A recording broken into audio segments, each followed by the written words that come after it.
Puji Tuhan, Bapak Ibu, saudaraku yang dikasihi Tuhan, kembali kita akan masuk pada hari ini yaitu pemahaman Alkitab. Kitab Imamat pasal 12, ayat ke-6 hingga ayat ke-7. Saya akan bacakan dalam terjemahan lama Alkitab saya, Imamat 12 ayat ke-6 serta ayat ke-7. Maka setelah genaplah segala hari taharatnya karena anak laki-laki atau perempuan itu, maka hendaklah dibawanya akan seekor anak domba yang setahun umurnya, akan korban bakaran, dan seekor anak merpati atau burung terkukur akan korban karena dosa ke pintu kemah perhimpunan kepada imam. Ayat ke-7, maka imam itu akan mengorbankan dia di hadapan hadirat Tuhan dan mengadakan grafirat atasnya, lalu sucilah ia daripada pancaran darahnya.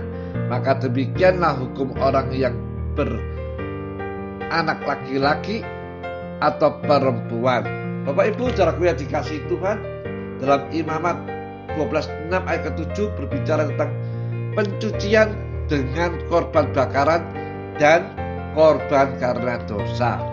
Sesudah genap hari pencuciannya, ia harus datang kepada imam ke pintu kemah untuk pencuciannya dari pancaran darahnya. Bapak Ibu, saudaraku yang dikasihi Tuhan, pintu kemah itu artinya baptisan Roh Kudus. Semua ini dikerjakan dengan kuasa Roh. Jangan bersandar pada kekuatan sendiri. Ini dengan yang pertama, satu, korban bakaran. Tetapi di atas mezbah tetap pikul salib, penyangkalan diri sampai tugas kita selesai. Jangan berharap apa-apa dari pekerjaan ini.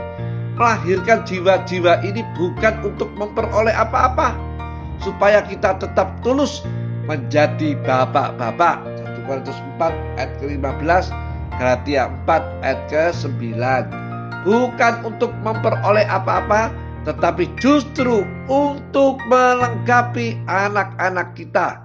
2 Korintus 12 ayat ke-14.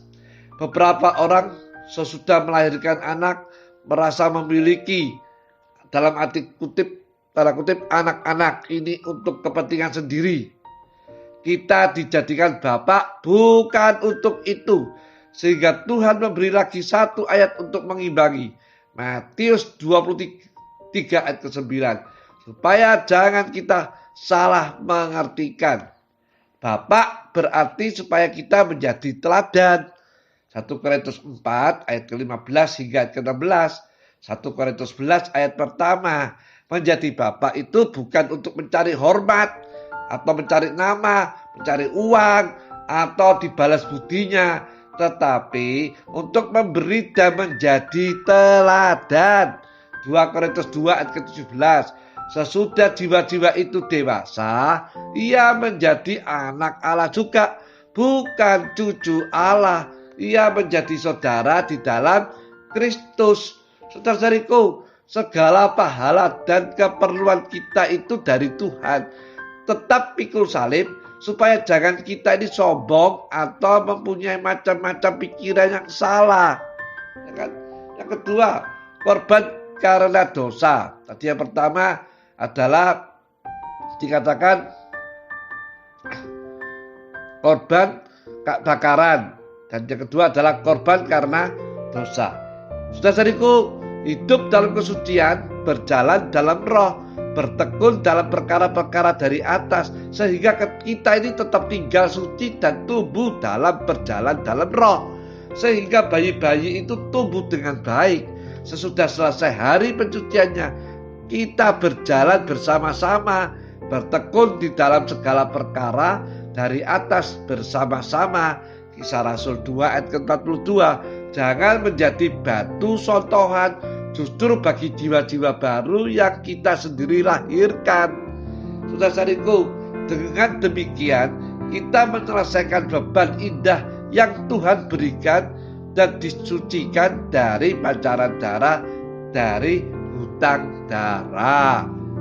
Kita lanjut, Imamat 12 ayat ke-8, saya akan bacakan dalam Alkitab saya terjemahan lama.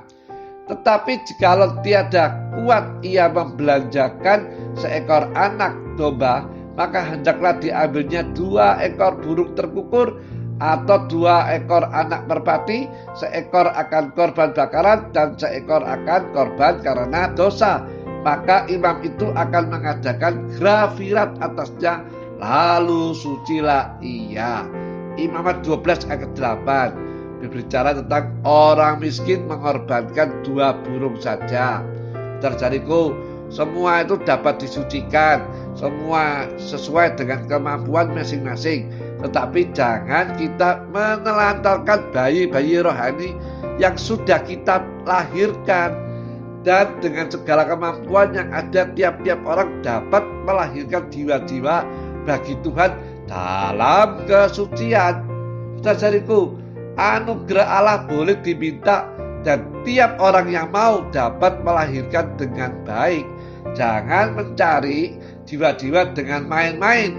Filipi 1 ayat ke-15 hingga ayat ke-18, Matius 7 ayat ke-21 hingga ayat ke-23, 1 Korintus 9 ayat ke-27, atau tidak mau pikul salib sehingga justru menjadi batu sontohan bagi bayi-bayi itu, lalu mereka mati. Saudara-saudariku, tetapi biarlah kita mencari jiwa-jiwa dengan hati tulus dan selalu disucikan, baik dengan korban bakaran atau tetap mau menyangkal diri, dan korban karena dosa atau tetap hidup dalam kesucian sehingga tidak menjadi batu sontohan. Maka jiwa-jiwa itu akan tumbuh dengan baik menjadi mahkota kita kelak. 2 Tesalonika 2 ayat ke-19, sehingga kita tidak berusaha dengan sia-sia. Ada banyak kerja buat Tuhan Yesus, ada banyak kerja kalau mau bawa orang dosa pada Tuhan Yesus yang mati di salib buat kita. Ada banyak kerja buat Tuhan Yesus, ada banyak kerja kalau mau